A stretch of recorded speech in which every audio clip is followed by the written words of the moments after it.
Good morning. Mendel के वंशागति के नियमों के अध्ययन की श्रृंखला में आज हम पढ़ेंगे लॉ ऑफ इंडिपेंडेंट असॉर्टमेंट या स्वतंत्र अपव्यूहन का नियम। इससे पहले के नियम जो कि लॉ ऑफ डोमिनेंस तथा लॉ ऑफ सेग्रीगेशन, ये दोनों ही मोनोहाइब्रिड क्रॉसेस तथा उससे प्राप्त रिजल्ट्स पर बेस्ड थे, परंतु स्वतंत्र अपव्यूहन का नियम डायहाइब्रिड क्रॉस से प्राप्त रिजल्ट्स पर बेस्ड है। डायहाइब्रिड क्रॉस, जैसा कि हम जानते हैं, दो जोड़ी गुणों में भिन्नता रखने वाले प्लांट्स के मध्य पाया जाने वाला क्रॉस है। तो सबसे पहले हम देख लेते हैं कि इंडिपेंडेंट असॉर्टमेंट का नियम क्या कहता है। इस नियम के अनुसार दो अथवा अधिक जोड़ी लक्षणों में भिन्नता रखने वाले पेरेंट्स के मध्य जब क्रॉस करवाया जाता है तो यह पाया जाता है कि प्रत्येक लक्षण की वंशागति दूसरे लक्षण की वंशागति से स्वतंत्र होती है। प्रत्येक जीन अपना स्वयं का व्यवहार प्रदर्शित करती है और यह दूसरे के व्यवहार से पूर्णतः स्वतंत्र होती है, और यही मेंडल के स्वतंत्र अपव्यूहन के नियम का सार है। इस नियम को समझने के लिए हम फिर से एक डायहाइब्रिड क्रॉस को समझते हैं। डायहाइब्रिड क्रॉस में हमने दो जोड़ी गुणों में भिन्नता रखने वाले प्लांट्स का चयन किया। राउंड सीड्स तथा येलो कलर ऑफ कॉटिलिडन्स वाले प्लांट्स को हमने सेलेक्ट किया। यहाँ पर कैपिटल आर जो है यह राउंड सीड्स को बता रहा है, यह एक डोमिनेंट लक्षण है। स्मॉल आर इसी का रिसेसिव अलील है जो कि झुर्रीदार आकृति बीजों की प्रदर्शित कर रहा है। कैपिटल वाई कॉटिलिडन या बीज चोल के येलो कलर के लिए उत्तरदायी जीन है, जबकि स्मॉल वाई कॉटिलिडन के ग्रीन कलर के लिए उत्तरदायी जीन है। तो इस नियम को विस्तार से समझने के लिए हम इस डायहाइब्रिड क्रॉस का सहारा लेते हैं। तो इस चित्र के द्वारा आप डायहाइब्रिड क्रॉस के बारे में अच्छे से जान सकते हैं। सर्वप्रथम हमने पेरेंट्स का चयन किया, जो कि मैं आपको पहले भी बता चुकी हूँ कि अपने अपने गुणों के लिए शुद्ध होते हैं। तो हमने कैपिटल वाई, कैपिटल आर यानी येलो तथा राउंड सीड्स वाले पौधों को small Y, small R green तथा रिंकल्ड सीड्स वाले पौधों से क्रॉस करवाया। गैमेट्स का निर्माण हुआ। क्योंकि ये होमोजाइगस पादप हैं, अतः एक ही प्रकार के गैमेट्स इस पौधे से कैपिटल वाई, कैपिटल आर तथा इससे small Y, small R gametes का निर्माण होता है।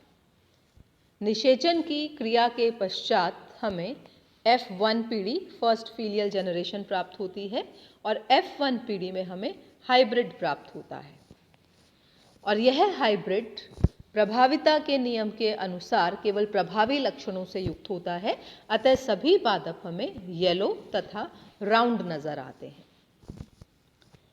इसके पश्चात इंडिपेंडेंट असॉर्टमेंट को समझने के लिए हम F2 जनरेशन का अध्ययन करेंगे। F2 जनरेशन रेज करने के लिए F1 के पादपों में ही सेल्फिंग की प्रक्रिया करवाई जाती है, अर्थात F1 capital Y, small Y, capital R, small R युक्त पादप का इसी जीनोटाइप युक्त पादप के साथ क्रॉस करवाया जाता है। यह क्रिया सेल्फिंग कहलाती है। सेल्फिंग की क्रिया में दोनों ही पादपों से गैमेट्स का निर्माण होता है। एक पादप के गैमेट्स को हम मेल गैमेट्स तथा दूसरे पादप के गैमेट्स को हम फीमेल गैमेट्स कंसीडर कर लेते हैं। यहाँ पर आपको गैमेट्स बनाने का तरीका मैं समझाना चाहूँगी। गैमेट्स बनाने के लिए सर्वप्रथम हम दोनों लक्षणों में से एक लक्षण की कॉन्ट्रास्टिंग कैरेक्टर्स को लिख लेते हैं। जैसे कि मैंने येलो तथा ग्रीन कलर लेकर इन्हें अलग अलग लिख लिया। तत्पश्चात हम सारे कॉम्बिनेशंस बनाएंगे, यानी येलो का राउंड सीड्स के साथ तथा येलो का रिंकल्ड सीड्स के साथ। सिमिलरली ग्रीन का राउंड सीड्स के साथ तथा ग्रीन का रिंकल्ड सीड्स के साथ। तो इस प्रकार हमें टोटल 4 प्रकार के गैमेट्स प्राप्त होते हैं। तो F1 पीढ़ी के संकरों में आपस में सेल्फिंग की क्रिया करवाने पर हमें 4 प्रकार के gametes capital YR, capital Y small y capital R तथा स्मॉल y स्मॉल r ये प्राप्त होते हैं। अब मेल तथा फीमेल गैमेट्स बनने के पश्चात F2 पीढ़ी के बनते वक्त इनमें फर्टिलाइजेशन की प्रक्रिया होती है। फर्टिलाइजेशन या निषेचन के दौरान दोनों ही गैमेट्स एक दूसरे से संयुक्त हो जाते हैं और यहीं पर मेंडल का इंडिपेंडेंट असॉर्टमेंट का नियम काम करता है, जो कि ये कहता है कि प्रत्येक गैमेट किसी भी गैमेट से संयुक्त होने के लिए स्वतंत्र है और हर एक जीन की वंशागति स्वतंत्र रूप से होती है, किसी दूसरे पर निर्भर नहीं करती। तो यहाँ पर हमने पुनेट स्क्वायर बना लिया है F2 जनरेशन को समझने के लिए। 4 गैमेट्स फीमेल गैमेट्स हैं और 4 गैमेट्स मेल गैमेट्स हैं और इनके संयुक्त होने से हमें F2 पीढ़ी प्राप्त होती है। F2 पीढ़ी में हमें कुल 16 पादप मिलेंगे, ये मैं आपको पहले ही बता चुकी हूँ। टोटल नंबर ऑफ प्रोजेनी ज्ञात करने के लिए हम दोनों गैमेट्स की संख्या का एक दूसरे से गुणन कर देते हैं। तो 4 स्क्वायर या 4 × 4 हमें टोटल 16 पादप F2 पीढ़ी में प्राप्त होंगे और इस चेकर बोर्ड के द्वारा आपको 16 के 16 पादपों का फिनोटाइप तथा जीनोटाइप स्पष्ट रूप से नजर आ रहा है। तो हम देखते हैं कि डायहाइब्रिड क्रॉस के पश्चात क्या रिजल्ट्स हमें प्राप्त होते हैं। यहाँ पर हमें F1 हाइब्रिड से 4 गैमेट्स मिले। 4 गैमेट्स के आपस में फ्यूजन करने के पश्चात F2 पीढ़ी में टोटल 16 पादप मिले। अगर हम फिनोटाइप की बात करें तो F2 पीढ़ी में हमें 9:3:3:1 के अनुपात में पादप प्राप्त होते हैं। इनमें 9 पादप येलो व राउंड हैं, 3 पादप येलो परंतु रिंकल्ड सीड्स युक्त हैं, 3 पादप ग्रीन तथा राउंड सीड्स युक्त हैं तथा 1 पादप ग्रीन तथा रिंकल्ड है। तो यह अनुपात स्पष्ट रूप से बता रहा है कि 9 तथा 1 का अनुपात रखने वाले पादप तो पेरेंटल कॉम्बिनेशन ही दर्शा रहे हैं, अर्थात दिखने में वैसे ही हैं जैसे कि इनके जनक थे, परंतु 2 नए प्रकार के कॉम्बिनेशंस भी हमें F2 पीढ़ी में प्राप्त होते हैं जो पेरेंट्स में अवेलेबल नहीं थे। तो यह तभी संभव है जबकि जीन्स की वंशागति स्वतंत्र रूप से होती है और साथ रहने वाली दोनों जीन्स एक दूसरे से अलग वंशागति प्रदर्शित करती हैं। जीनोटाइप हमें 1:2, 2:4, 4:1, 2:1, 2:1 के अनुपात में प्राप्त होता है। तो 1:2, 4:1:2, 1:1 के अनुपात में हमें F2 जीनोटाइप प्राप्त होता है। आपको दिखने में लग रहा होगा कि इसे याद करना मुश्किल है, परंतु इसका बहुत ही सरल तरीका है कि चेकर बोर्ड के 16 के 16 पादपों का जीनोटाइप आप इस प्रकार से चार्ट में लिखते जाएं और इस जीनोटाइप के आधार पर आप नंबर काउंट कर लें कि आपको क्या नंबर के अकॉर्डिंग जीनोटाइप प्राप्त हो रहा है। और तत्पश्चात जहाँ कहीं पर भी आपको कैपिटल Y तथा कैपिटल R जीन नज़र आ रही है, वहाँ पर आप निश्चिंत होकर येलो तथा राउंड सीड्स लिख सकते हैं। जीनोटाइप के समय आपको ध्यान देना है कि ये येलो तथा राउंड अपने अपने गुणों के लिए प्योर हैं या नहीं, यानी कैपिटल Y है तो ये प्योर है, कैपिटल Y स्मॉल y है तो यह अशुद्ध है। तो होमोजाइगस तथा हेट्रोजाइगस कंडीशन आपको साथ के साथ मेंशन करनी होगी।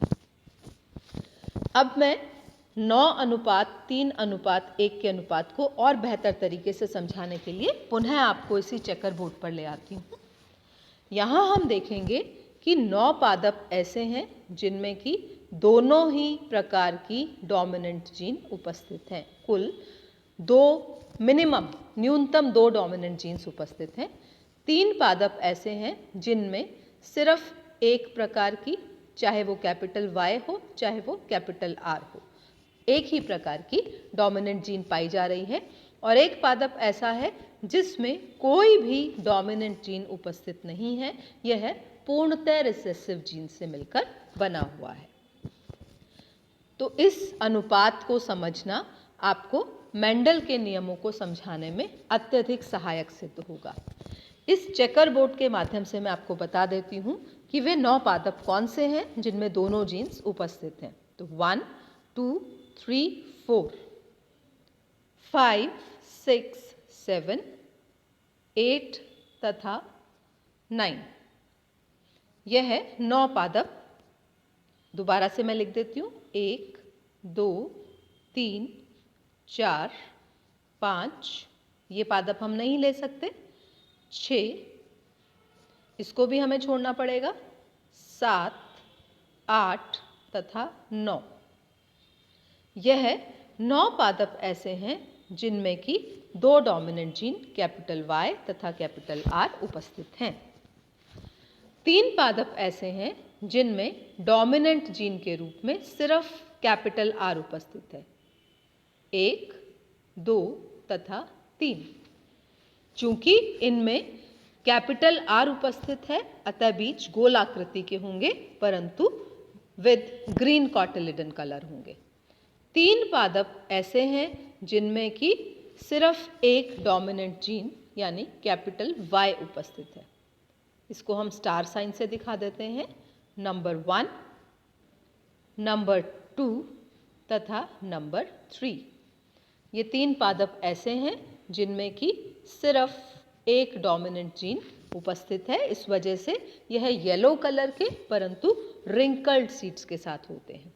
और एक पादप जो कि इस चेकर बोर्ड के अंत में पाया जा रहा है, इसमें कोई डोमिनेंट जीन उपस्थित नहीं है, यह हरा तथा झुर्रीदार होगा।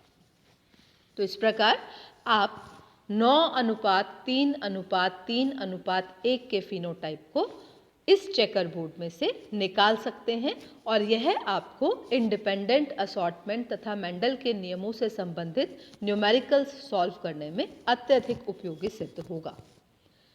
ये नए कॉम्बिनेशन जो कि हमें प्राप्त हुए हैं, इनका पाया जाना तभी संभव है जबकि जीन्स की वंशागति स्वतंत्र रूप से होती है। अगर ऐसा नहीं होता तो हमें पेरेंट्स कॉम्बिनेशन के अलावा या पेरेंटल कॉम्बिनेशन के अलावा कभी भी नए कॉम्बिनेशन प्राप्त नहीं होते। अतः मेंडल का स्वतंत्र अपव्यूहन का नियम जीन्स की स्वतंत्र वंशागति को समझाता है। इस प्रकार मेंडल ने अपने नियमों के द्वारा जेनेटिक्स के विभिन्न कंसेप्ट्स को भली भांति स्पष्ट किया और जेनेटिक्स के रूल्स को एस्टैब्लिश किया। धन्यवाद।